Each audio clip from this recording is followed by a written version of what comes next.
Pendant 40 ans, j'ai passé mes Noëls dans le froid. Pas celui des sapins illuminés, ni celui du vin chaud sur les marchés. Non, le froid des cathédrales. Le froid des échafaudages en fer, là-haut, à 20 mètres du sol, quand le vent de janvier traverse les vitraux comme s'ils n'existaient pas. Ce froid-là, je le connais mieux que le visage de mon fils à table. C'est la première chose que je veux que vous compreniez avant que je vous raconte ce qui s'est passé à Annecy. Ma femme, Geneviève, m'avait dit une fois, c'était un soir de décembre, il devait être 22 heures, j'étais rentré de Chartres les mains noires et les genoux en feu. Elle m'avait dit, « Étienne, le bois que tu restaures se souviendra de toi plus longtemps que tes enfants. » Je n'avais pas répondu, parce qu'elle avait peut-être raison. Et les choses qu'on sait vraies, on ne les discute pas. On les range quelque part dans la poitrine et on continue. Geneviève est partie il y a 11 ans. Cancer du poumon. Elle n'avait jamais fumé de sa vie. Voilà le genre de justice que le monde vous réserve quand vous ne regardez pas. Alors quand la retraite est arrivée, après la livraison de la cathédrale de Périgueux, mon dernier chantier, 74 ans, les genoux qui criaient à chaque escalier, les doigts qui ne tenaient plus le ciseau à bois avec la même précision, j'ai décidé que j'allais faire quelque chose que je n'avais jamais fait. Quelque chose que Geneviève m'avait demandé pendant 30 ans sans que je l'entende vraiment. J'allais partir en vacances avec ma famille. Avant de continuer, abonnez-vous à la chaîne et dites-moi dans les commentaires, d'où est-ce que vous nous regardez ce soir? Laissez-moi vous raconter comment on en est arrivé là. C'est Thibaut qui a trouvé la villa. Mon fils, 48 ans, architecte à Bordeaux. Un cabinet qu'il a monté à force de travail et de connexion, les deux en proportion que je ne saurais pas dire avec précision. Grand, le menton de sa mère, le sérieux de son grand-père du côté maternel.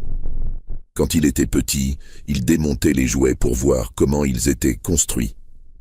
Il ne les remontait jamais. Il passait à autre chose. La villa était à Annecy. Lac et montagne. Il m'avait envoyé les photos par téléphone. Je me débrouille avec le téléphone. Ne croyez pas que je suis complètement à la ramasse. Et franchement, j'avais eu un mouvement dans la poitrine. Un lac si bleu qu'on aurait dit qu'on l'avait peint pour un film. Les Alpes derrière, enneigées jusqu'en juin. Une maison avec une terrasse qui donnait sur l'eau. J'avais appelé Thibaut. « C'est beau », lui avais-je dit. « C'est fonctionnel », il avait répondu. 5 chambres, une cuisine équipée, accès direct au lac. J'ai négocié la semaine pour un bon prix. Fonctionnel. Voilà le mot. Mon fils regarde un lac dans les Alpes et le premier adjectif qui lui vient, c'est fonctionnel. Je n'avais rien dit. J'avais raccroché en pensant que c'était déjà bien qu'il ait organisé quelque chose, que pendant des années, c'est moi qui avais manqué à l'appel. C'était peut-être simplement notre langue à nous, père et fils. Une langue de chantier, de plan et de structure. Pas de superflu. Sandrine, sa femme, m'avait envoyé un message le lendemain. « Étienne, nous sommes tellement contents que vous puissiez venir. Ce sera une belle semaine de repos pour vous. » Le « vous » m'avait frappé. Pas ma toi. Vous. Comme si j'étais un invité. Comme si j'étais quelqu'un qu'on reçoit par politesse, qu'on met dans la chambre du fond et à qui on sourit au dîner. Mais j'avais mis ça sur le compte de sa façon de parler. Sandrine est comme ça. Sophistiquée, comme dirait ma sœur Marguerite, qui vit à Limoges et qui n'a jamais vraiment digéré que Thibaut se soit marié au-dessus de sa condition. Ce n'est pas ma façon de voir les choses. Moi je dis juste que Sandrine et moi, on n'avait jamais vraiment parlé. Pas une vraie conversation. 20 ans de mariage entre elle et mon fils. Et entre elle et moi, il y avait toujours eu une table, un verre de vin et le bruit des couverts. Nous sommes arrivés un dimanche de juin, moi depuis Périgueux en train, 4h30 avec un changement à Lyon, et Thibault avec Sandrine et leurs 2 enfants, Lucas et Noémie, depuis Bordeaux en voiture. Lucas a 22 ans, Noémie en a 19. Je les vois aux anniversaires, à Noël, les années où je ne suis pas sur un chantier, ce qui veut dire pas souvent. Lucas était vissé à son téléphone dès l'arrivée.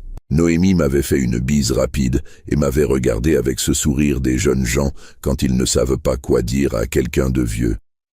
Un sourire qui veut dire « Tu existes, je t'ai vu. Maintenant laisse-moi retourner à ma vie. » Ce n'est pas un reproche. À 19 ans, j'aurais fait pareil.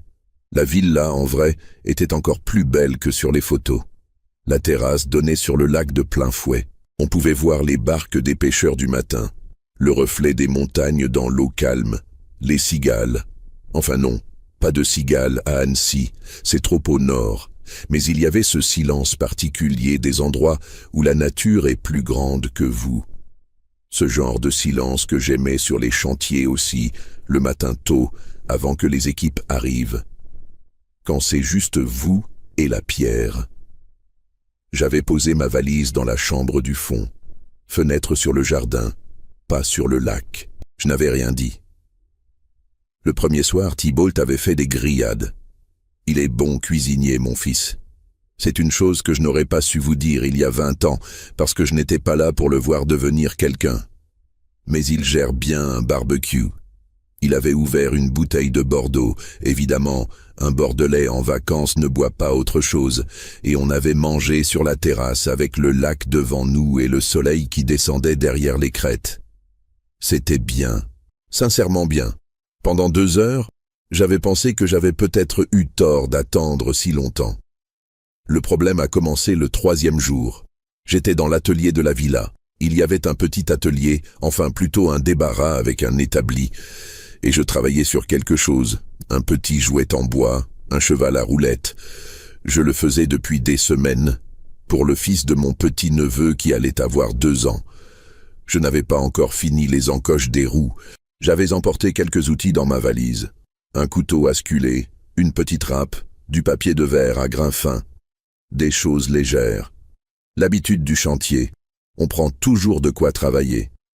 Thibault m'avait trouvé là-dedans vers 10 heures du matin. Il avait ouvert la porte, regardé autour de lui avec l'expression de quelqu'un qui entre dans une pièce et ne comprend pas ce qu'il voit. « Tu fais quoi ?» il avait demandé. « Un cheval en bois. » Pour le petit Martin, il avait regardé le jouet, regardé mes mains, regardé les copeaux par terre. « On est en vacances, papa. »« Je sais. Je me repose. C'est juste un jouet. » Il n'avait pas répondu. Il était ressorti. Mais j'avais entendu le ton. Ce ton-là, je le connaissais depuis que Thibault avait une 30aine d'années. Ce ton qui dit « Tu n'es pas normal ». Ce ton qui dit « Les autres pères ne font pas ça ». Ce ton qui dit quelque chose qu'il ne dira jamais à voix haute parce qu'il a bien été élevé mais qui est là quand même, entre les mots. Le soir, au dîner, Sandrine avait dit « Étienne, vous n'êtes pas obligé de vous occuper les mains tout le temps. On est là pour se détendre. » « Je me détends, avais-je répondu. Vous savez, avait-elle continué avec ce sourire qu'elle a, ce sourire qui donne des explications à des gens qu'elle considère trop lents pour comprendre seuls en vieillissant. Il faut apprendre à lâcher prise, à ne plus être dans la production constante. La production constante. Voilà comment elle appelait ça. 40 ans à restaurer des monuments classés au patrimoine de l'humanité. De la production constante. J'avais bu une gorgée de vin. Je n'avais rien dit. Et je vous parle de ces petites choses parce que c'est comme ça que ça commence, ces histoires. Pas avec une explosion, avec des petites choses, des mots choisis, des silences qui durent un peu trop longtemps, des portes fermées avec un peu trop d'application. 40 ans à travailler le bois, vous apprenez que les fissures ne viennent jamais de l'endroit où on frappe. Elles viennent de là où le bois était déjà fatigué depuis longtemps, à l'intérieur. Le 4e jour, Thibault avait proposé une sortie en barque sur le lac. Lui, Sandrine et moi. Les enfants avaient décliné. Lucas avait une partie en ligne avec ses amis. Noémie voulait lire sur la terrasse. Thibault avait haussé les épaules. Je n'avais pas insisté non plus. On ne s'improvise pas grand-père sur une semaine. On avait pris la barque du propriétaire. Une vieille barque en bois, vraiment du bois, du chêne, pas du plastique, et j'avais apprécié ça. Thibault ramait. Pas mal. Il avait les bras de quelqu'un qui va à la salle, ce que je n'avais pas non plus à son âge. Mais ça, c'est une autre époque. L'eau était calme. Les montagnes se reflétaient dedans avec une précision presque choquante, comme un miroir qu'on aurait posé par terre. On avait d'abord parlé de rien, de la villa, du temps, de Lucas qui finissait son master à Sciences Po. Ça, Thibaut me l'avait dit avec une fierté discrète mais réelle. J'avais dit que c'était bien, que c'était une bonne école, que Geneviève aurait été contente. Le nom de Geneviève avait flotté sur l'eau un moment. Personne n'avait rien ajouté. C'est là que Thibaut avait posé les rames. Il m'avait regardé. Pas comme on regarde son père. Comme on regarde un dossier sur un bureau. Quelque chose à évaluer, à traiter, à résoudre. Papa, il faut qu'on parle de quelque chose. J'avais attendu. L'officine, je veux dire l'atelier. Ta maison à Périgueux. Je sais ce que c'est, mon atelier. Je sais que tu le sais. Je pose juste la question. C'est quoi ton plan, maintenant que tu es à la retraite? Tu vas rester là-bas tout seul à couper du bois. Je l'avais regardé. J'avais cherché dans son visage quelque chose qui ressemblait à de la douceur. Je n'en avais pas trouvé. Pas par méchanceté. Par habitude. Thibaut n'avait jamais appris à envelopper les choses. Peut-être parce que je ne lui avais pas appris non plus. On se ressemble, sur ce point-là. Je ne sais pas encore, avais-je dit. Je viens juste de prendre ma retraite. Depuis 2 mois. Depuis 2 mois, oui. Sandrine avait posé sa main sur le bord de la barque, une main soignée, des ongles courts, vernis en rose pâle. Ce qu'on voulait vous dire, Étienne, c'est qu'il existe des structures très bien à Bordeaux, des résidences, pas des maisons de retraite au sens traditionnel, vraiment des appartements avec des services, des activités, de la compagnie. On a visité un endroit qui s'appelle les Jardins du Lac, près de chez nous. C'est très lumineux. Il y a un atelier de bricolage. Un atelier de bricolage. J'avais tourné la tête vers le lac. L'eau était toujours aussi bleue. Les montagnes toujours aussi blanches. Rien n'avait changé dans le paysage. Mais quelque chose avait changé dans la barque. Vous avez visité une résidence pour moi, avais-je dit, sans m'en parler. On voulait d'abord voir si ça avait du sens, avait dit Thibaut, si ça correspondait à ce qu'il te faut. Et qu'est-ce qu'il me faut selon toi? Il avait ramassé les rames, il avait recommencé à ramer, il n'avait pas répondu tout de suite, et quand il avait répondu, c'était la phrase qui allait rester avec moi longtemps. Très longtemps. La phrase qu'on dit quand on ne réalise pas vraiment ce qu'on dit, ou qu'on le réalise trop bien. Un homme qui n'a plus rien à réparer finit par se casser lui-même, papa. C'est tout ce que je dis. Je n'avais pas répondu. On était rentré en silence. Sandrine avait fait semblant de regarder les canards. Thibaut ramait avec application. Et moi je regardais mes mains posées sur mes genoux. Ces mains que j'avais données à des pierres, à des poutres, à des voûtes qui ne m'appartenaient pas. Ces mains qui savaient encore, à 76 ans, tenir un ciseau sans trembler. Ce soir-là, je n'avais pas mangé à table avec eux. J'avais dit que j'avais un peu mal à la tête. C'était vrai, mais pas à l'endroit qu'ils auraient pensé. Je m'étais assis sur la terrasse avec le cheval en bois, à moitié terminé dans les mains, et j'avais regardé le lac jusqu'à ce qu'il devienne noir. La nuit dans les Alpes, ça ne ressemble pas à la nuit ailleurs. Les montagnes disparaissent, mais on sait qu'elles sont là. Elles pèsent sur l'obscurité. Elles restent. J'avais pensé à Geneviève, à cette phrase qu'elle avait dite ce soir de décembre avec mes mains noires et mes genoux en feu. Le bois que tu restaures se souviendra de toi plus longtemps que tes enfants. Je n'avais pas voulu y croire. Personne ne veut y croire. On préfère penser que les liens du sang sont plus forts que l'absence, que les enfants comprennent, au fond, que la famille, ça revient toujours. Parfois elle revient. Parfois elle revient avec les papiers d'une résidence et un sourire qui dit « Vous avez fait votre temps ». J'avais tenu le cheval dans mes mains. Il lui manquait encore les encoches des roues. Un détail. 2 heures de travail, peut-être moins. Et le petit Martin pourrait le pousser sur le carrelage de chez lui et faire « han han » avec la bouche comme font les petits quand ils jouent aux chevaux. Je ne savais pas encore ce que j'allais faire, mais je savais une chose avec une certitude que mes doigts connaissaient mieux que ma tête. Il n'y avait pas d'atelier de bricolage dans une résidence de Bordeaux qui aurait su quoi faire de moi. Et je n'avais pas fini le cheval. Je n'ai pas dormi cette nuit-là. Pas à cause de l'insomnie habituelle des gens vieux, ce genre d'insomnie douce où on somnole et on se réveille et on regarde le plafond en pensant à rien de précis. Non, c'était une insomnie active. Le genre où le cerveau tourne à plein régime et ne veut pas s'arrêter. Où les mots de quelqu'un d'autre restent coincés dans votre tête comme un copeau de bois dans un engrenage. Un homme qui n'a plus rien à réparer finit par se casser lui-même. Je me retournai dans le lit de la chambre du fond, celle sans vue sur le lac, et je cherchais comment entendre cette phrase autrement. Comment lui trouver une interprétation douce de la sollicitude maladroite, de la maladresse affective, comme disent les psys que je n'ai jamais consultés de ma vie. Peut-être que Thibaut avait voulu dire qu'il s'inquiétait pour moi.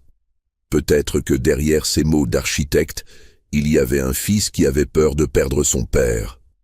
Peut-être. Mais à 3 heures du matin, les peut-être ont moins de poids que les certitudes. Et la certitude que j'avais, c'était celle-ci. Mon fils avait visité une résidence pour personnes âgées à Bordeaux, sans me le dire. Lui et sa femme avaient eu cette conversation, une vraie conversation. Avec des visites, des brochures probablement, peut-être même un rendez-vous avec un directeur commercial. Et ils avaient décidé ensemble que ma maison de Périgueux, mon atelier, ma vie, c'était un problème à résoudre, quelque chose à gérer. Ce n'est pas le fait d'envisager une résidence qui me blessait. Je ne suis pas stupide. Je sais que les hommes de 76 ans finissent souvent quelque part où on s'occupe d'eux. Je sais que les maisons deviennent grandes et que les escaliers deviennent hauts et que les hivers deviennent longs. Je le sais. Ce qui me blessait, c'était le comment. Dans le dos. Sans me demander, comme on prend une décision pour quelqu'un qui n'est plus tout à fait en mesure de la prendre lui-même, comme on range les affaires d'un vieux parent dans des cartons avant même qu'il ait rendu l'âme. Le lendemain matin, j'étais debout avant tout le monde. 5h30, c'est mon heure depuis 40 ans. Sur les chantiers, les premières lumières du matin sont les meilleures. La pierre est froide, l'air est propre, et il y a ce silence qui appartient à personne et à tout le monde en même temps. J'avais fait du café avec la cafetière à piston qu'il y avait dans la cuisine. Une bonne cafetière, le genre de détail qui dit que le propriétaire de la villa s'y connaît un peu. Et j'étais sorti sur la terrasse. Le lac était couvert d'une brume légère. Les montagnes disparaissaient à mi-hauteur. On ne voyait que la base, les forêts sombres et au-dessus le coton blanc. C'était beau d'une façon qui fait mal. Ce genre de beau qui vous rappelle que vous avez passé votre vie à regarder des pierres au lieu de regarder ça. J'avais mon café, j'avais le cheval en bois posé sur la table de la terrasse et j'avais commencé à réfléchir vraiment. Pas à la façon dont on rumine, mais à la façon dont on réfléchit sur un chantier, méthodiquement, dans l'ordre. Qu'est-ce que je savais avec certitude ? Je savais que Thibaut et Sandrine avaient visité une résidence. Thibaut me l'avait dit lui-même, sans vraiment réaliser ce que ça impliquait. Il ne s'était pas rendu compte qu'il avouait quelque chose. Pour lui, c'était rationnel. C'était de la prévoyance. C'était le genre de choses qu'on fait quand on est un adulte responsable qui pense à l'avenir. Ce que je ne savais pas encore, c'était jusqu'où ça allait. Une visite dans une résidence, c'était une chose.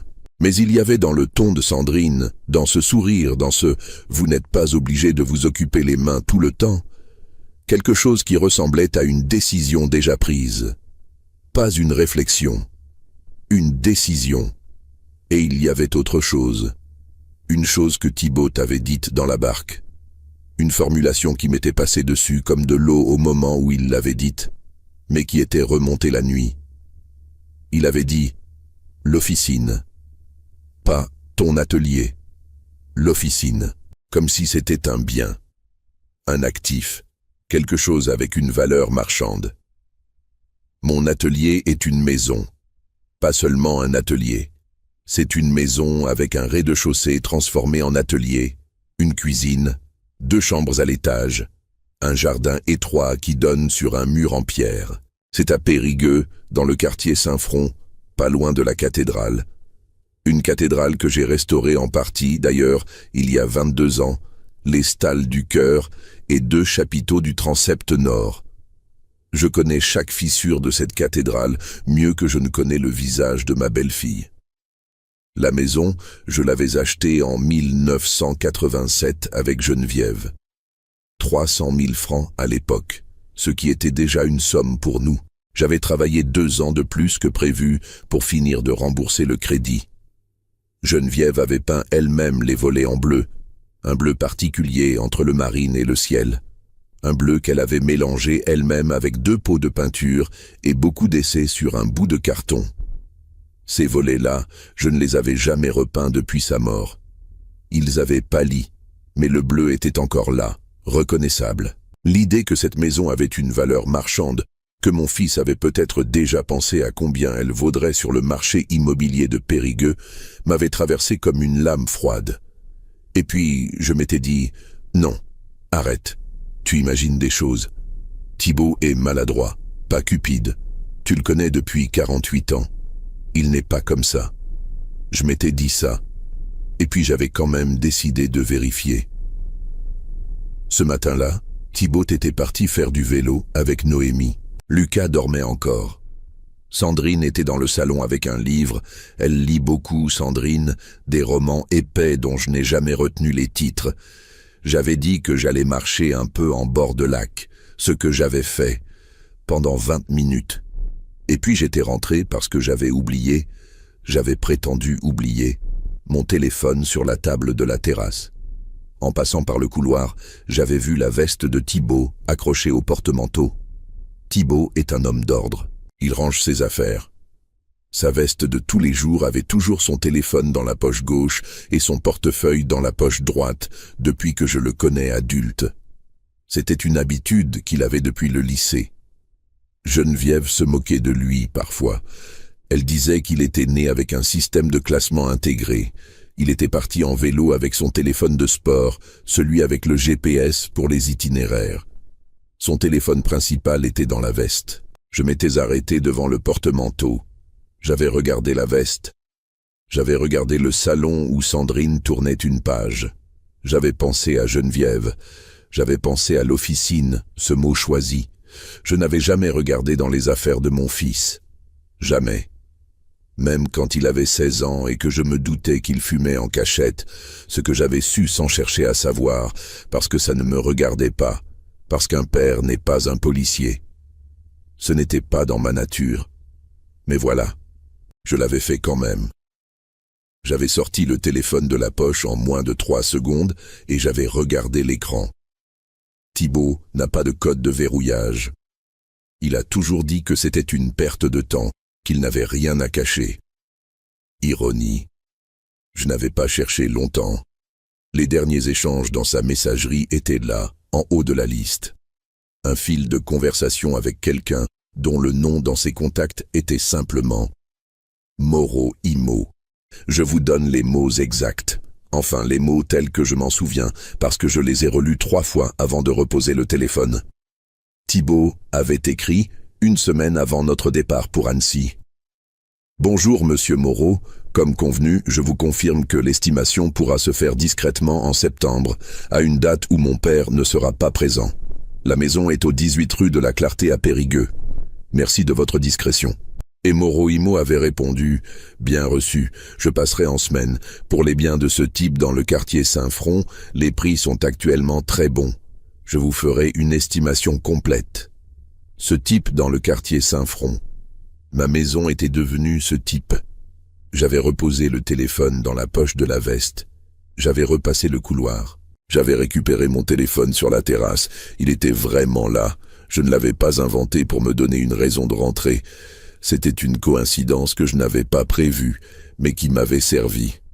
Et je m'étais rassis devant le lac avec mon café refroidi. Les mains ne tremblaient pas. Ça m'avait surpris. Je pensais qu'elles allaient trembler. C'est ce qui se passe dans les histoires, non? Les mains tremblent, la voix se casse, Les larmes viennent. Moi, rien. Juste ce calme particulier qui ressemble à de l'engourdissement mais qui n'en est pas. Le calme du charpentier qui vient de voir que la poutre maîtresse est pourrie de l'intérieur. On ne panique pas. On évalue. On réfléchit à ce qu'on peut encore sauver. Mon fils avait mandaté un agent immobilier pour estimer ma maison sans me le dire. Ma maison, celle au volet bleu de Geneviève. Et il faisait ça pendant qu'il me parlait de résidence avec des ateliers de bricolage. Le reste de la journée, j'avais fait semblant. C'est une compétence que j'avais développée sur les chantiers. Quand vous êtes le chef d'équipe et qu'un fournisseur vous annonce que les matériaux de restauration ne seront pas livrés à temps et que vous avez un client patrimonial sur le dos, vous ne vous effondrez pas devant vos ouvriers. Vous écoutez, vous notez, vous rentrez dans votre tête et vous continuez la journée. La panique est une chose privée. Le travail est public. J'avais déjeuné avec tout le monde. Sandrine avait fait une salade niçoise, sans anchois pour Noémie qui n'aime pas ça, avec des œufs supplémentaires pour Lucas qui les adore. J'avais mangé. J'avais répondu aux questions. Lucas m'avait demandé comment ça se passait la retraite, avec ce mélange de curiosité polie et d'incompréhension totale qu'ont les jeunes de 20 ans pour quelqu'un qui a travaillé plus de temps qu'ils n'ont vécu. Je lui avais dit que c'était différent, que j'apprenais. Thibaut me regardait parfois, avec cette façon de surveiller sans en avoir l'air. Je connaissais ce regard. C'est le regard des gens qui ont dit quelque chose et qui vérifient les faits. Il cherchait à savoir si j'avais digéré la conversation de la barque, si j'étais en train de me faire à l'idée. Je lui avais souri 2 fois, un sourire de père à fils, le genre de sourire qui ne dit rien du tout. L'après-midi, je m'étais isolé dans le petit débarras atelier avec le cheval en bois. J'avais besoin de travailler de mes mains, pas pour être productif. Sandrine aurait pu garder ce mot pour elle, mais parce que c'est là que je pense le mieux. Quand les mains sont occupées, la tête se libère. C'est une vérité que les gens qui travaillent le bois connaissent et que les autres appellent de la méditation quand ils la redécouvrent dans leur stage de pleine conscience à 300 € le week-end. J'avais commencé les encoches des roues, un travail de précision. Chaque encoche devait être identique, 6 mm de large, 4 de profondeur, pour que les roues tournent sans vriller. J'avais la main ferme. Le couteau suivait le grain du bois comme il avait toujours suivi. Et pendant que je travaillais, je réfléchissais. La question n'était pas « Qu'est-ce que je fais maintenant ?» La question était « Pourquoi ?» Pourquoi Thibault avait fait ça? L'argent? Peut-être. La maison de Périgueux valait peut-être plus qu'elle ne valait à l'achat, même en francs réajustés. Le quartier Saint-Front s'était embourgeoisé. Des maisons similaires partaient à des prix que je n'aurais pas imaginés en 1987. Est-ce que mon fils l'architecte bordelais, avec son cabinet et ses associés, était en difficulté financière? Est-ce qu'il regardait ma maison comme une solution à un problème que je ne savais pas qu'il avait? Ou alors, plus simplement, c'était ce qu'il avait dit dans la barque, l'efficacité. Thibault croyait vraiment que le mieux pour moi était de partir, d'être près de lui, dans une résidence propre, lumineuse, avec un atelier de bricolage et de la compagnie. Et dans sa façon de voir le monde, la façon de quelqu'un qui crée des plans, qui optimise des espaces, qui résout des équations. Vendre ma maison avant que je meure était logique. Éviter les complications successorales. Nettoyer le dossier. Je n'arrivais pas à décider lequel des deux était pire. Ce soir-là, au dîner, Thibault avait annoncé qu'il avait réservé une sortie pour le lendemain. Une croisière de 2 heures sur le lac, avec guide. Départ à 10 heures. Il avait regardé tout le monde en disant ça, avec la satisfaction contenue de quelqu'un qui organise et qui aime organiser. Lucas avait dit « sympa ». Noémie avait demandé si on pouvait descendre de la barque à mi-parcours pour nager. Sandrine avait souri. Thibault m'avait regardé en dernier. « Ça te dit, papa ?» « Bien sûr », avais-je répondu. « Merci de t'en occuper. » Il avait hoché la tête. Satisfait. Et je l'avais regardé découper son poulet avec ce couteau de cuisine bien aiguisé. Thibaut est exigeant sur les couteaux, c'est une de ses manies, et j'avais pensé, tu ne sais pas que je sais, et tu ne sauras pas que je sais. Pas encore, pas comme ça. Parce que je n'allais pas m'asseoir à cette table et éclater.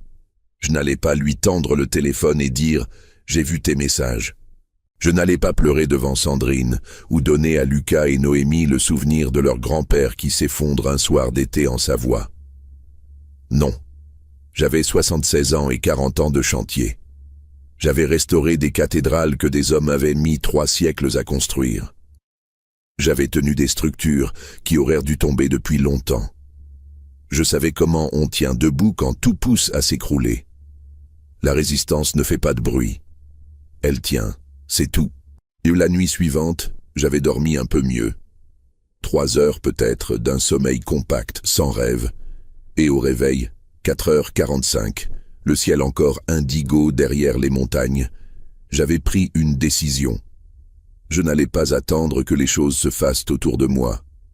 Je n'allais pas regarder mon fils arranger ma vie comme un espace architectural à optimiser. Mais je n'allais pas non plus me défendre comme un homme acculé, parce que je n'étais pas acculé. J'étais chez moi dans mon existence. C'est Thibaut qui essayait d'entrer dans quelque chose qui ne lui appartenait pas. J'avais un atout que ni lui, ni Sandrine n'avaient pris en compte. Du temps. Le contrat avec l'agent immobilier était prévu pour septembre. On était en juin. J'avais l'été entier et j'avais quelque chose d'autre que je n'avais jamais vraiment utilisé de toute ma vie. L'argent. Pas une fortune, mais 40 ans de travail bien payé, peu de dépenses, une retraite de cadre du secteur patrimoine et une maison entièrement remboursée depuis 1999. J'avais de l'argent de côté. L'argent de quelqu'un qui n'a jamais pris de vacances depuis 40 ans. Et j'allais l'utiliser. Pour moi. Enfin. La croisière sur le lac s'était bien passée, en surface. Le guide était un homme jovial d'une 50aine d'années qui connaissait l'histoire du lac par cœur et qui la racontait avec le plaisir de quelqu'un qui n'est pas encore lassé de ses propres anecdotes. L'eau était d'un bleu-vert que je n'avais jamais vu nulle part ailleurs. Même les baies de Bretagne, que je connaissais un peu pour avoir travaillé à Saint-Malo une saison, n'avaient pas cette transparence-là. Noémie avait finalement eu l'autorisation de nager, le guide avait une échelle de coupée sur le flanc de la barque pour ça. Elle était sautée à l'eau avec ce genre d'élan inconscient qu'ont les jeunes gens qui ne pensent pas encore à la mort. Lucas avait suivi. Sandrine avait dit « Pas pour moi, l'eau est sûrement froide » et avait raison. Le lac d'Annecy est alimenté par les glaciers. Il fait 16 degrés même en juin. Thibaut était entré à l'eau avec précaution, méthodiquement, un pied puis l'autre depuis l'échelle. Moi, j'étais resté assis à l'arrière de la barque avec le guide. On avait parlé du lac, de son histoire.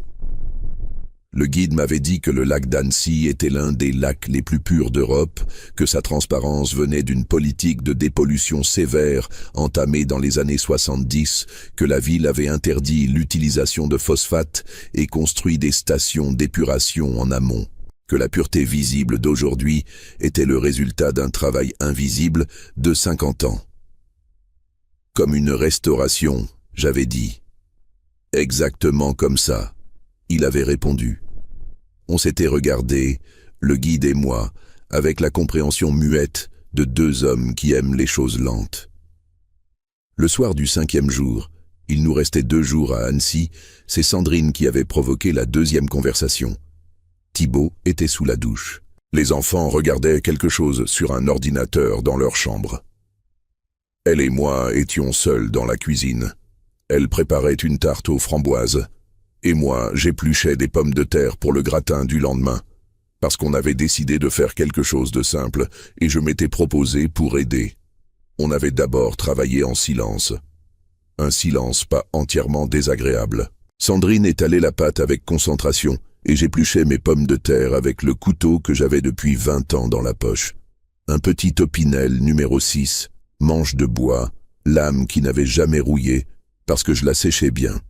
Et puis elle avait dit, sans lever les yeux de sa pâte, « Vous savez, Étienne, Thibault vous aime, vraiment. Ce n'est pas toujours simple entre vous deux, mais il vous aime. Je sais qu'il m'aime, avais-je répondu. Ce qu'il vous a dit sur le lac. Il l'a dit maladroitement. Il ne voulait pas vous blesser. Il ne m'a pas blessé. Elle avait levé les yeux cette fois.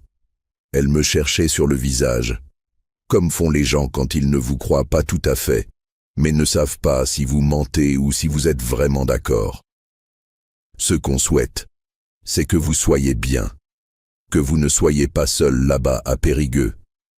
La maison est grande pour quelqu'un d'un certain âge qui vit seul. D'un certain âge, je déteste cette expression. Comme si l'âge était une chose dont on n'ose pas prononcer le nombre, un peu comme on ne dit pas cancer, mais la maladie. D'un certain âge. Comme si mes 76 ans étaient quelque chose de honteux qu'il valait mieux formuler de loin. La maison a la même taille depuis que j'y vis, avais-je dit. C'est moi qui ai changé, pas elle. Elle avait souri. Ce sourire encore. Vous êtes un homme de principe, Étienne. C'est une qualité, mais parfois les principes nous empêchent de voir ce qui est bien pour nous. J'avais fini d'éplucher ma pomme de terre et j'en avais pris une autre. J'avais réfléchi à ce que je voulais dire, pas à ce que je pensais, à ce que je voulais dire. Sandrine, avais-je finalement dit, est-ce que vous avez déjà restauré quelque chose? Quelque chose de vos mains, je veux dire. Elle avait semblé surprise par la question. Non, pas vraiment. Quand on restaure un objet ancien, un meuble, un tableau, n'importe quoi, la première règle, c'est de ne pas intervenir avant d'avoir compris pourquoi c'est comme ça, avant de savoir ce que l'objet est censé être. Parce que si vous commencez à changer des choses sans comprendre l'original, vous ne restaurez plus. Vous détruisez. Elle n'avait pas répondu. Elle avait continué à étaler sa patte. Mais quelque chose dans ses épaules avait changé. Un raidissement léger. Elle avait compris que je ne parlais pas seulement de meubles. Cette nuit-là, la nuit du 5e jour, j'avais fait quelque chose que je n'avais pas fait depuis la mort de Geneviève. J'avais sorti le carnet de notes que je gardais toujours avec moi, un carnet à couverture noire, page lignée, que j'utilisais depuis 30 ans pour noter les mesures et les observations sur les chantiers. Et j'avais commencé à écrire. Pas ma vie, pas mes regrets, juste les faits, ce que je savais, ce que je suspectais, ce que je voulais faire. J'avais écrit pendant 1 heure, à la lumière de la petite lampe de chevet, avec mon stylo qui avait l'encre un peu épaisse, parce qu'il faisait froid dans la chambre du fond même en juin. J'avais tout noté. La conversation dans la barque, les messages sur le téléphone de Thibault, le nom de l'agence immobilière, le nom Moreau, la résidence Les Jardins du Lac, l'atelier de bricolage. Et puis j'avais écrit une colonne de ce que j'avais, moi, la maison. Elle était à mon nom. Seulement à mon nom depuis la succession de Geneviève. On avait 2 noms sur l'acte de propriété, et sa part m'était revenue par testament simple, il y a 11 ans. Thibault n'avait aucun droit légal sur cette maison tant que j'étais vivant. Aucun. Un agent immobilier qui visitait une propriété pour en faire l'estimation sans l'accord du propriétaire ne pouvait rien faire de cette estimation. C'était du vent. C'était un exercice de style pour un fils qui anticipait. Le problème n'était pas légal. Le problème était humain. Et les problèmes humains ne se résolvent pas avec des arguments juridiques. Ils se résolvent autrement. L'avant-dernier jour à Annecy, Thibault avait proposé une randonnée. Une vraie randonnée. Le sentier qui montait derrière la ville jusqu'à un belvédère avec vue sur le lac. 3 heures aller-retour, dénivelé de 450 mètres. Lucas et Noémie avaient dit non sans hésiter. Sandrine avait dit qu'elle préférait visiter la vieille ville. Et Thibault m'avait regardé. « Papa ?» J'aurais pu refuser. Mes genoux n'étaient pas brillants. 450 mètres de dénivelé, c'est raisonnable pour quelqu'un de 60 ans en bonne forme. À 76 ans, avec des genoux de charpentier, c'est une autre discussion. Mais j'avais dit oui. Parce que je voulais être seul avec lui. Vraiment seul, pas autour d'une table avec sa femme et ses enfants. Seul sur un sentier, avec le bruit des bottes sur les cailloux et le souffle de la montagne. On était parti à 9 heures. Thibaut avait son sac à dos avec de l'eau et des barres de céréales. Moi j'avais ma veste et le carnet dans la poche intérieure. Pas parce que j'avais prévu de le sortir, mais parce que je le portais toujours sur moi, sur les chantiers, et que l'habitude ne s'était pas perdue. Les premières 20 minutes, on avait marché en silence. C'est une chose que mon fils et moi avons toujours su faire. Le silence en mouvement. Quand il était adolescent, et que je rentrais d'un chantier pour 2 ou 3 jours, on allait parfois marcher ensemble dans les bois derrière Périgueux sans se parler. Pas parce qu'on n'avait rien à dire, parce que certaines présences suffisent et que les mots auraient gâché quelque chose. C'était peut-être le seul langage qu'on avait vraiment en commun, lui et moi. Et puis le sentier s'était mis à monter sérieusement et j'avais commencé à sentir mes genoux. Thibaut avait ralenti sans que je lui demande. Il avait adapté son pas au mien. Ce geste m'avait touché plus que je ne l'aurais prédit. « Tu vas bien ?» Il avait demandé au bout d'un moment. « Je vais. Les genoux. On peut faire demi-tour ?»« Non, je veux voir le belvédère. » Il avait hoché la tête et on avait continué. On avait atteint le belvédère vers 11 heures. La vue était exactement ce qu'on avait promis. Le lac entier d'un seul regard, ce bleu-vert impossible, les villages sur les rives, les voiliers comme des virgules blanches sur l'eau. Les montagnes de l'autre côté. La France propre et silencieuse du mois de juin. On s'était assis sur un banc en pierre. Thibaut avait sorti les barres de céréales. On avait mangé en regardant le lac. « C'est beau », il avait dit. « Oui. » Un silence. « Papa, est-ce que tu as réfléchi à ce qu'on a dit l'autre jour ?» Sur la barque, j'avais fini ma barre de céréales. J'avais soigneusement plié l'emballage et l'avais mis dans ma poche. Je ne laisse jamais de déchets en plein air. C'est une règle que j'ai depuis toujours, sur les chantiers comme ailleurs. « Oui, » avais-je répondu, « j'ai réfléchi. Et je veux te poser une question d'abord. » Il m'avait regardé. Quelque chose dans mon ton l'avait alerté. Mon fils avait l'intelligence des espaces. Il sentait les changements d'atmosphère comme un architecte qui entre dans une pièce et sait immédiatement si la structure tient. « Monsieur Moreau, » avais-je dit, « de l'agence Moreau Immo à Périgueux. Tu le connais bien ?» Le silence qui avait suivi durait exactement le temps qu'il faut à un homme intelligent pour comprendre qu'il est pris. Ni plus, ni moins. Thibaut ne s'était pas levé. Il n'avait pas changé de position. Mais quelque chose dans son visage avait bougé. Ce léger retrait des traits qu'on voit chez les gens quand ils avalent quelque chose de mauvais goût et essaient de ne pas le montrer. « Papa, réponds à ma question. Tu le connais ? J'ai simplement voulu avoir une idée de la valeur de la maison, pour anticiper, pour pas que tu sois pris au dépourvu si un jour pour pas que je sois pris au dépourvu. C'est pour toi que je fais ça, pour t'éviter des complications. » Thibaut, il s'était tu. Ta mère a peint les volets de cette maison elle-même. Elle a fait le mélange elle-même avec 2 pots de peinture et beaucoup d'essais sur un bout de carton. Ce bleu-là, on ne le retrouvera pas dans un catalogue. Il n'existe qu'à cette adresse. Est-ce que tu as pensé à ça quand tu as écrit à Moreau Immo en lui demandant la discrétion ? Son regard s'était baissé vers le lac. Je ne l'avais pas laissé répondre, pas parce que je n'avais pas envie d'entendre ce qu'il avait à dire, mais parce que certaines vérités, on n'a pas besoin de les formuler à voix haute pour que les 2 personnes dans la conversation les sachent. La vérité de Thibaut, que ça soit par manque d'argent, par impatience, ou par une forme de froideur qu'il avait développée à force de voir les choses comme des plans à optimiser. Cette vérité était posée entre nous sur ce banc en pierre, aussi visible que le lac en dessous.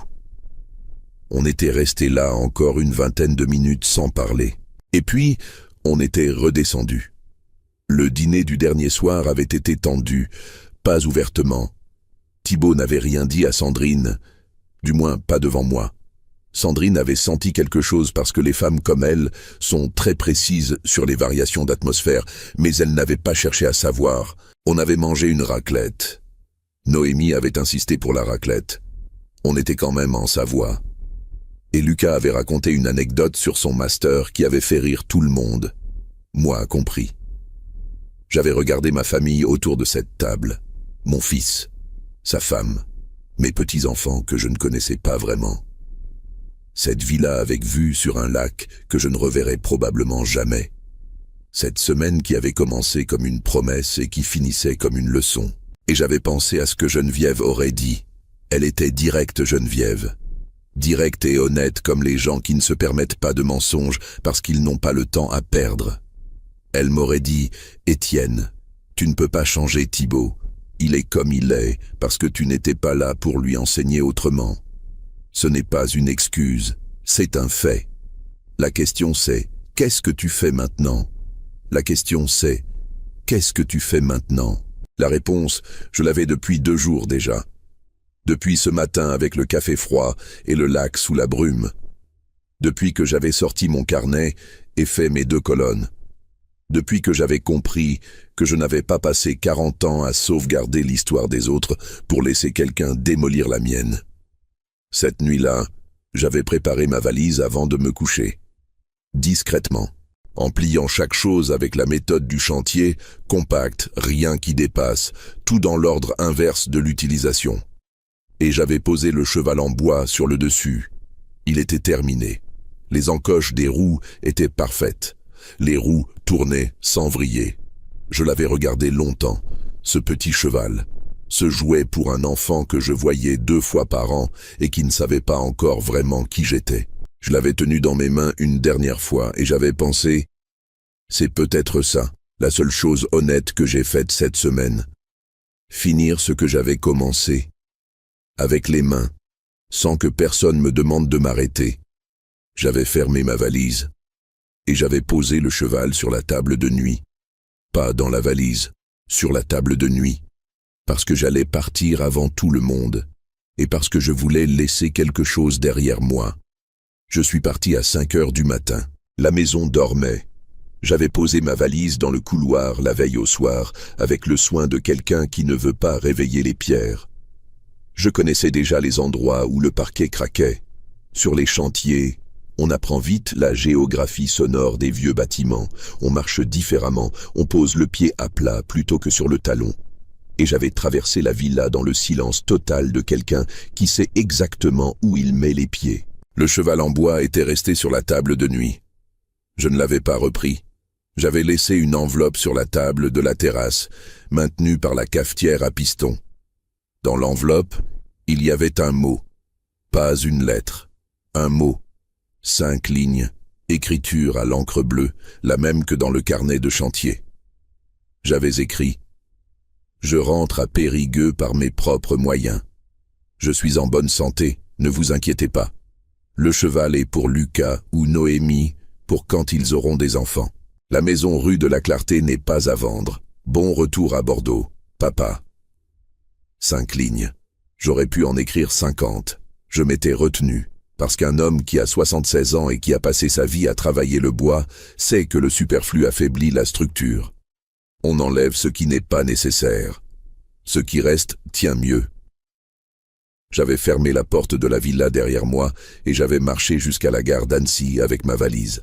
35 minutes à pied dans la ville encore endormie. Le lac était gris à cette heure-là, presque argent, avec la brume du matin qui traînait sur l'eau comme une respiration. Les montagnes étaient là, toujours, immobiles. Elle ne se souvenait pas de moi et n'avait aucune raison de le faire. C'est ça que j'aimais dans les grandes choses, elles continuent sans vous. Le premier train partait à 6h17 en direction de Lyon. De Lyon, je pouvais avoir une correspondance pour Valence et de Valence une autre pour Grenoble. Je n'allais pas à Périgueux, pas encore, pas directement. J'allais à Pontarlier. Pontarlier est une petite ville dans le Doubs, à la frontière avec la Suisse. Je la connaissais un peu. J'y avais travaillé une saison dans les années 90, restauration d'une chapelle franciscaine en périphérie de la ville, une commande modeste qui m'avait tout de même gardé là-bas pendant 3 mois. La ville est froide, montagnarde, peu spectaculaire pour qui cherche le pittoresque. Mais elle a cette qualité des villes frontières, personne ne vous y cherche et personne ne vous y attend. Vous pouvez y exister sans être identifiable à quelque chose. Et à Pontarlier, il y avait l'Institut Gautier. L'Institut Gautier était une école de cuisine fondée dans les années 60 par un certain Marcel Gautier, chef formé à Lyon, qui avait décidé de revenir dans sa ville natale pour transmettre ce qu'il savait. Pas une école de prestige parisienne, pas un endroit pour former des étoiles Michelin, un endroit pour apprendre à cuisiner, vraiment cuisiner. Les sauces, les cuissons, la pâtisserie, la charcuterie, tout ce qui fait qu'un repas nourrit quelqu'un d'autre que son propre ego. Je connaissais l'Institut Gautier parce que Geneviève en avait parlé pendant 20 ans. Elle voulait s'y inscrire. Elle aimait cuisiner, pas comme un passe-temps, comme une langue. Elle disait que la cuisine était la seule forme de générosité qui n'attendait pas de remerciements parce que les gens mangent avant de penser à dire merci. Elle n'était jamais allée à Pontarlier. Elle n'avait jamais eu le temps. On n'avait jamais eu le temps. Dans le train pour Lyon, avec le lac d'Annecy qui disparaissait derrière les tunnels, j'avais sorti mon téléphone et j'avais cherché l'Institut Gautier. Il existait encore. Il proposait des stages de 2 semaines, de 1 mois ou de 3 mois. Cuisine régionale, cuisine de saison, pâtisserie fondamentale. Le prochain stage d'1 mois commençait le 15 juillet. Il restait 3 places. J'avais rempli le formulaire en ligne dans le train, avec mon pouce gauche, parce que le droit me fait un peu mal depuis une chute sur un échafaudage à Bourges il y a 15 ans. Et j'avais payé l'acompte par carte bancaire, ce que je n'avais jamais fait depuis un train de ma vie, mais les temps changent, et les téléphones font des choses que je n'aurais pas imaginées quand j'avais 40 ans. Confirmation reçue en moins de 2 minutes. Étienne Beaumont, stage cuisine d'1 mois. 15 juillet au 15 août. Pontarlier, Doubs. J'avais rangé le téléphone et regardé la fenêtre. Les champs du Rhône. Le ciel encore blanc du matin. Une vache seule dans un pré qui ne regardait rien de particulier. Pour la première fois depuis 5 jours, j'avais respiré correctement. Thibaut t'avait appelé à 9h23. J'étais à Lyon, entre 2 trains, assis dans la brasserie de la gare avec un café et un croissant. J'avais regardé son nom s'afficher sur l'écran pendant 3 sonneries. Et puis, j'avais décroché. « Papa, où tu es ?»« Dans un train. Je rentre. »« Tu aurais pu nous dire, on aurait pu t'emmener à la gare. »« Je sais marcher. » Un silence. « Tu as lu ma note ?» avais-je demandé. « Oui. »« Papa, on peut parler de tout ça calmement. Tu n'avais pas à partir comme ça, comme si... » « Comme si quoi, Thibaut ?» Il n'avait pas fini sa phrase. Je l'entendais respirer. Dans le fond, la voix de Sandrine qui posait une question à voix basse. Le bruit de la villa du matin, les enfants qui se levaient, probablement. « La maison n'est pas à vendre », avais-je répété. C'est ce que j'ai écrit et c'est ce que je voulais dire. Si tu as besoin d'argent, si vous avez des difficultés, tu n'as qu'à me le dire directement. Je suis ton père. Je ne suis pas un dossier immobilier. Nouveau silence. Plus long cette fois. On n'a pas de difficultés financières, papa. Alors c'est encore plus simple. Je voulais juste anticiper. Pour toi. Pour éviter des complications quand je mourrais. Il n'avait pas répondu. C'est bien d'y penser, avais-je dit. Mais il y a un temps pour ça et ce temps n'est pas encore venu. En attendant, je suis vivant, je suis en bonne santé et j'ai des choses à faire. Je t'appellerai quand je serai rentré à Périgueux. J'avais raccroché. Pas brusquement. Doucement. Comme on ferme une fenêtre quand le courant d'air devient trop froid. J'avais fini mon croissant. Il était bon. Les croissants de Lyon sont bien faits. Le beurre se sent. La pâte craque. Ce sont des détails que je n'avais jamais remarqués avant, parce que je n'avais jamais mangé de croissant dans une gare sans penser à ce que j'avais à faire ensuite. Je ne suis pas allé directement à Pontarlier ce jour-là. J'avais encore 1 mois avant le début du stage. Je suis rentré à Périgueux, comme je l'avais dit, le soir même, après 6 heures de train avec 2 correspondances. La maison m'attendait rue de la Clarté, les volets bleus, la clé que j'avais toujours dans la même poche depuis 25 ans. En entrant, j'avais allumé la lumière du couloir et regardé autour de moi. L'atelier au rez-de-chaussée avec les établis, les outils rangés sur les panneaux muraux, chaque chose à sa place. La cuisine au fond, étroite mais fonctionnelle. L'escalier en bois que j'avais consolidé moi-même 3 fois depuis l'achat de la maison.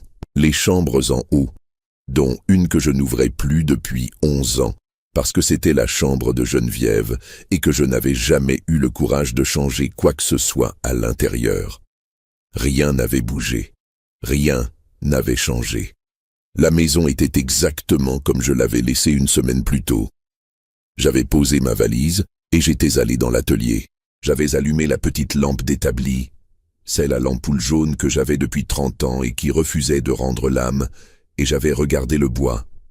Les planches en attente sur le chevalet.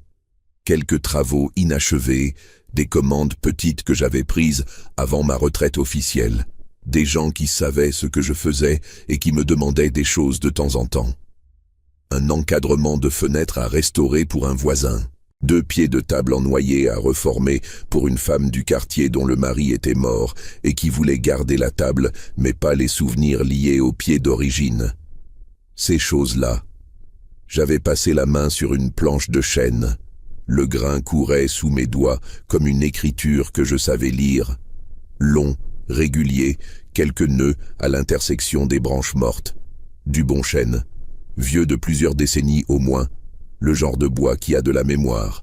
Et là, dans cet atelier, à cette heure-là du soir, j'avais finalement eu les larmes que je n'avais pas eues dans la barque, ni dans la chambre du fond, ni dans le train pour Lyon.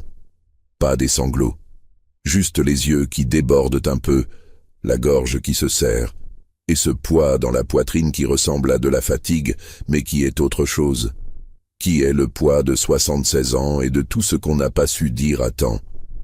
J'avais pleuré pour Geneviève, pour les Noëls dans le froid, pour Thibaut adolescent qui démontait ses jouets sans les remonter, et à qui personne n'avait appris pourquoi on remet les choses ensemble.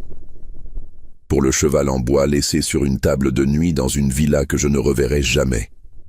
Pour l'Institut Gautier que Geneviève n'avait jamais vu. 5 minutes, pas plus. Et puis j'avais essuyé les yeux avec le revers de la main, éteint la lampe d'établi, et je suis allé faire du pain. C'est ce que faisait Geneviève quand elle était triste. Elle pétrissait du pain. Elle disait que ça forçait les mains à travailler et le cerveau à se taire. J'avais toujours la levure dans le placard. J'en gardais depuis sa mort comme on garde les habitudes des gens qu'on a aimés, pas par superstition, mais par fidélité à quelque chose qu'on ne veut pas tout à fait laisser partir. Les semaines qui ont suivi ont été les premières vraiment calmes de ma vie d'adulte. Pas l'absence de travail.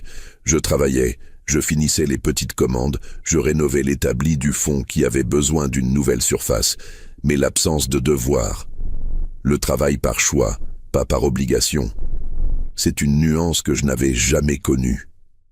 40 ans à faire quelque chose parce que ça devait être fait. Et là, tout à coup, les matins qui m'appartiennent. Thibaut avait envoyé un message quelques jours après mon retour. Pas un appel. Un message écrit, ce qui lui ressemblait plus quand il voulait peser ses mots. Il avait écrit « Papa, je comprends que j'ai mal géré les choses. Je pensais bien faire. J'aurais dû t'en parler directement. Je suis désolé pour Moreau Imo. La maison est à toi. Elle le sera toujours de ton vivant. Et puis, j'espère qu'on pourra se parler bientôt. » Je lui avais répondu le lendemain matin. 2 phrases. « Je sais que tu pensais bien faire. On se parlera à l'automne. » Ni pardon accordé, ni rancune affichée. Juste la vérité telle qu'elle était à ce moment-là. J'avais besoin de temps. Et à 76 ans, on ne demande plus pardon pour avoir besoin de temps. On le prend, c'est tout.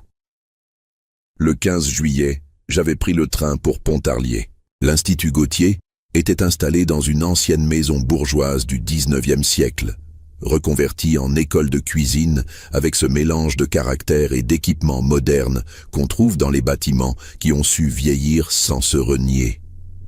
La cuisine principale avait ses fourneaux neufs, mais ses poutres d'origine. Les fenêtres donnaient sur un jardin potager où poussaient les herbes et les légumes qui finiraient dans les casseroles des élèves. Quelqu'un avait pensé à tout ça avec soin. J'avais apprécié ça immédiatement. Nous étions 12 dans le stage du mois de juillet. Un groupe d'une diversité que je n'avais pas anticipée. Une femme de 52 ans qui avait pris sa retraite anticipée de l'enseignement et voulait faire quelque chose de ses mains. 2 jeunes de 25 et 28 ans qui envisageaient d'ouvrir un restaurant. Une femme de 40 ans venue de Strasbourg, dont le mari avait insisté pour qu'elle suive ce stage parce qu'il avait mangé sa cuisine pendant 15 ans sans se plaindre, mais sans vraiment aimer ça non plus. Elle nous avait dit ça en riant, le premier soir. Un homme de mon âge, 74 ans, ancien pharmacien de Besançon, qui avait toujours voulu apprendre la pâtisserie depuis que sa femme était partie et qu'il se retrouvait seul dans une cuisine trop grande. Ce dernier s'appelait Bernard Keller. Petit, les cheveux blancs, des lunettes à monture épaisse, les mains d'un homme qui a passé sa vie à mesurer des choses précises. On s'était assis côte à côte le premier matin parce qu'on était arrivés les deux en avance et qu'on avait bu notre café sans parler pendant 10 minutes avec ce naturel de gens qui n'ont plus rien à prouver dans la conversation. Pharmacien, il m'avait dit. Restaurateur de monuments historiques. Alors on est les deux seuls à savoir ce que c'est de passer sa vie à préserver des choses. J'avais souri. C'était vrai. Je ne vais pas vous raconter le stage dans le détail. Ce n'est pas ça l'histoire. L'histoire, c'est ce que j'ai compris pendant ce stage. Ce que j'ai appris, oui. Les sauces, les cuissons, la façon dont on traite un rôti de veau pour que la viande reste tendre jusqu'au bout. La pâtisserie avec ses grammes précis et ses températures impitoyables. Tout ça, je l'ai appris, mais ce n'est pas le plus important. Ce que j'ai compris, c'est que j'aurais pu faire ça à 40 ans, à 50, à n'importe quel moment. Ce n'est pas une idée abstraite. À n'importe quel moment, j'aurais pu décider de consacrer 1 semaine, 2 semaines, 1 mois à apprendre quelque chose pour moi.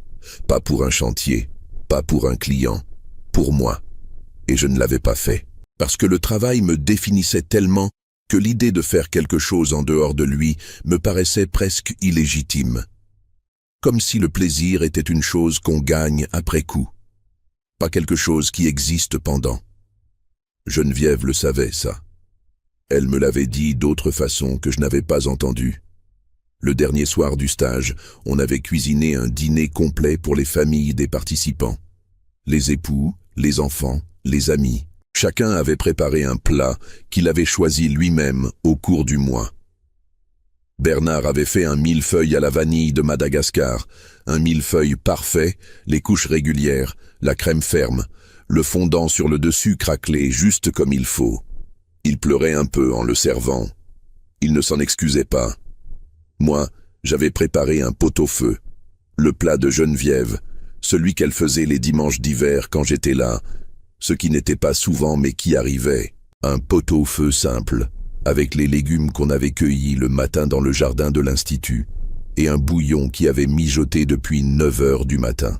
Le chef Bertrand, l'instructeur principal, un homme de 55 ans, petit, précis, avec cet humour sec des gens qui ont passé leur vie dans une cuisine, était venu goûter le bouillon à midi et m'avait dit « C'est votre recette ? Où vous l'avez apprise ici ?» Ni l'un ni l'autre, avais-je répondu. C'est la recette de quelqu'un qui n'est plus là. Il avait hoché la tête sans demander de précision. Les cuisiniers respectent les recettes des morts. C'est une forme de piété qu'ils n'appellent pas comme ça, mais qui en est une quand même. Je ne suis pas rentré directement à Périgueux après le stage. J'avais encore quelques jours devant moi et de l'argent que je n'avais pas dépensé. J'avais marché dans Pontarlier. J'avais trouvé une papeterie avec de beaux carnets, des carnets à couverture verte, papier légèrement ivoire, le genre qui invite à écrire sans se presser. J'en avais acheté 3. Un pour les recettes, un pour les projets de l'atelier. et un troisième que je n'avais pas encore décidé de remplir avec quoi.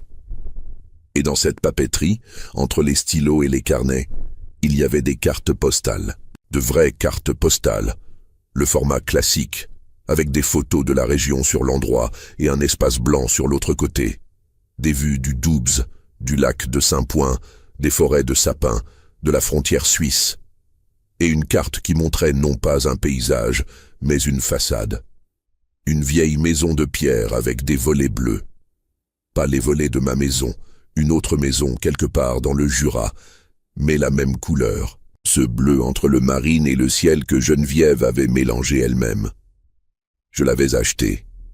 Le soir dans ma chambre d'hôtel, un petit hôtel propre, fenêtre sur la rue, lit ferme comme je les aime, j'avais sorti un stylo et j'avais écrit au dos de la carte. À Thibaut. Une seule phrase que j'avais mise longtemps à formuler, pas parce qu'elle était compliquée, mais parce que les choses simples prennent du temps à trouver leur forme exacte. J'avais écrit « Ce qui est ancien a de la valeur pour avoir résisté au temps, pas pour être à vendre. » Et en dessous, « À bientôt, ton père. » J'avais collé le timbre. J'avais glissé la carte dans la boîte aux lettres de l'hôtel le lendemain matin avant de prendre le train pour Périgueux. Thibaut m'a appelé 3 jours après avoir reçu la carte. Il était 14 heures. J'étais dans l'atelier en train de travailler l'encadrement de fenêtres du voisin. J'avais posé le ciseau et décroché. Il n'avait pas dit grand-chose. Quelques mots. J'ai reçu ta carte. Puis un silence. Et puis, je suis désolé, papa. Vraiment. Ce n'était pas le désolé de la politesse. Ce n'était pas le désolé de quelqu'un qui veut en finir avec une conversation gênante. C'était le désolé d'un homme de 48 ans qui comprend quelque chose qu'il aurait dû comprendre avant et qui ne sait pas trop quoi faire avec cette compréhension tardive. Je lui avais dit « Je sais ». Et puis, « Tu te souviens quand tu étais petit, tu démontais tes jouets pour voir comment c'était fait à l'intérieur ?»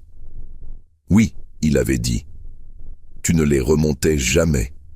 Tu passais à autre chose. » Un silence. « Je sais », il avait dit. « Il faut apprendre à remonter les choses, Thibaut, même quand c'est plus long que de les démonter. Surtout quand c'est plus long. » On avait parlé encore un quart d'heure. De rien de particulier. De Lucas et son master. De Noémie qui envisageait une année à l'étranger. Thibaut m'avait demandé comment s'était passé le stage de cuisine. Il avait dit « Tu m'en diras plus », avec une curiosité qui n'était pas feinte. Peut-être que la carte avait fait quelque chose. Peut-être que les cartes postales font encore des choses que les messages téléphoniques ne font pas, parce qu'elles passent dans des mains, parce qu'elles ont un poids, parce qu'on les regarde 2 fois. À la fin de l'appel, il avait dit « On pourrait venir te voir à Périgueux à l'automne si tu veux. » Si vous venez, j'essaierai le millefeuille. J'ai appris à le faire. Il avait ri. Un vrai rire, surpris. Le rire de mon fils quand quelque chose le prend par-dessus la garde. Je l'avais entendu 2 ou 3 fois dans sa vie. Ce n'est pas un son commun. J'avais raccroché et j'avais repris le ciseau. Je vais vous dire ce que je pense de tout ça, maintenant que j'ai la distance. Pas une leçon. Je vous avais dit au début que je n'étais pas là pour donner des leçons, et je ne le fais pas. Juste ce que je pense, moi, Étienne Beaumont, 76 ans, main marquée, 2 genoux récalcitrants, une maison au volet bleu rue de la Clarté, à Périgueux. Mon fils a fait quelque chose que je ne lui pardonnerai pas entièrement. Le pardon complet, ça n'existe que dans les discours. Dans la réalité, il y a des choses qui laissent une trace. Comme une fissure dans le bois qu'on comble, mais qui reste visible si on regarde de près. Thibaut a essayé d'arranger ma vie sans me demander. Il a regardé ma maison comme un actif à liquider. Il a eu la froideur de contacter un agent immobilier dans mon dos pendant qu'il me parlait de mon bien-être. Ça, je ne l'oublierai pas, et je n'ai pas à faire semblant. Mais je comprends aussi d'où ça vient. J'ai été absent pendant des années. Pas absent au sens de parti, disparu, irresponsable. J'envoyais de l'argent, je rentrais pour les grands événements. Je n'ai jamais manqué à mes devoirs de père tels que je les comprenais à l'époque. Mais absent à la façon dont on peut être présent physiquement dans une pièce et absent de tout ce qui s'y passe. Et Thibaut a grandi avec ça. Il a grandi en apprenant que les liens s'évaluent à leur utilité, parce que c'est tout ce qu'il avait vu entre son père et le monde. Moi et les cathédrales, moi et les monuments, moi et le bois. Jamais vraiment moi et lui. Ce n'est pas une excuse pour ce qu'il a fait, mais c'est une explication que je me dois à moi-même si je veux être honnête. J'ai participé à fabriquer l'homme qui a contacté Moreau Imo. Pas intentionnellement. Mais on fabrique les gens avec ce qu'on leur donne et ce qu'on ne leur donne pas, en proportion égale.